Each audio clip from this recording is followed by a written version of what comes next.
Сегодня народному учителю Михаилу Алексееву 109 лет. К этому событию на бульваре Учителя в столице состоялось торжественное возложение цветов к его памятнику. В церемонии приняли участие представители руководства республики, педагогическая общественность, а также учащиеся местных школ. Михаил Андреевич – выдающийся педагог, народный учитель СССР. Он был основателем первой в республике школы с углубленным изучением основ физики и математики, инициатором и вдохновителем физико-математического движения региона.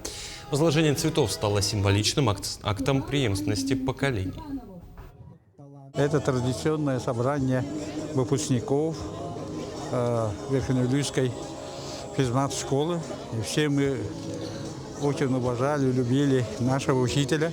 Поэтому вот такой замечательный день. Мы здесь друг с другом встречаемся, вспоминаем.